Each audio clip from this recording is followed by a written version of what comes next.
കഴിഞ്ഞ ചൊവ്വാഴ്ചയാണ് എറണാകുളം ജില്ലയിലെ തിരുവാണിയൂർ പഞ്ചായത്തിൽ മാമല സ്വദേശികളായ മഹേഷ് ദിവ്യ ദമ്പതികളുടെ മകൾ ആദിത്യയെ മാമലയിലെ ഒരു പാറമടയിൽ മരിച്ച നിലയിൽ കണ്ടെത്തിയത്.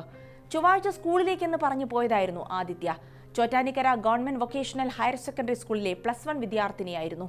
രാവിലെ സ്കൂളിലേക്കെന്നും പറഞ്ഞ് വീട്ടിൽ നിന്നിറങ്ങിയ ആദിത്യ പിന്നീട് ചലനമറ്റ നിലയിലാണ് വീട്ടിലേക്ക് തിരിച്ചെത്തിയത്. ആദിത്യയുടെ ആത്മഹത്യാക്കുറിപ്പായി പോലീസ് കണ്ടെത്തിയ 4 പേജുള്ള കത്താണ് ഈ കേസിനെ കുറിച്ചുള്ള ഗൗരവകരമായ ചിന്തകൾക്ക് വഴിവെച്ചത്. കൗമാര പ്രണയത്തിന്റെയും അതിന്റെ പേരിലുണ്ടായ തീവ്രമായ മാനസിക സംഘർഷത്തിന്റെയും നേർരേഖയായിരുന്നു ഈ കത്ത്. താൻ ഇൻസ്റ്റഗ്രാമിലൂടെ പരിചയപ്പെട്ട ഒരു കൊറിയൻ ആൺ സുഹൃത്ത് ഈ മാസം 19-ന് ഒരു അപകടത്തിൽ മരിച്ചു. ആ സുഹൃത്തിന്റെ കൂടെ ജീവിക്കാനായി താൻ മരിക്കുകയാണ് എന്നുമാണ് ആദിത്യ ഈ കത്തിൽ എഴുതിയിരിക്കുന്നത്.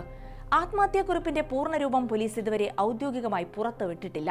അന്വേഷണം പുരോഗമിക്കുന്ന ഘട്ടമായതിനാലും പ്രായപൂർത്തിയാകാത്ത പെൺകുട്ടിയുടെ സ്വകാര്യതയെ ബാധിക്കുന്നതിനാലും കത്തിലെ വിവരങ്ങൾ രഹസ്യമായി സൂക്ഷിച്ചിരിക്കുകയാണ് പോലീസ്. പോസ്റ്റ്മോർട്ടം റിപ്പോർട്ട് പ്രകാരം മുങ്ങി മരണമാണെന്ന് സ്ഥിരീകരിച്ചിട്ടുണ്ടെങ്കിലും ഈ മരണത്തിലേക്ക് നയിച്ച സാഹചര്യങ്ങളാണ് ദുരൂഹമായി തുടരുന്നത്.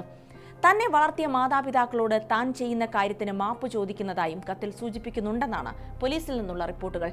തന്റെ സുഹൃത്തിനോടുള്ള ഇഷ്ടം പ്രകടിപ്പിക്കാൻ കത്തിൽ പലയിടത്തും കൊറിയൻ ഭാഷയിലുള്ള പദങ്ങളും വാചകങ്ങളും ആദിത്യ ഉപയോഗിച്ചിട്ടുണ്ട്. എന്നാൽ കത്തിൽ പരാമർശിക്കുന്ന തരത്തിൽ യഥാർത്ഥത്തിൽ ഇങ്ങനെയൊരു കൊറിയൻ സുഹൃത്തുണ്ടോ എന്ന അന്വേഷണത്തിലാണ് പോലീസ് ഇപ്പോൾ.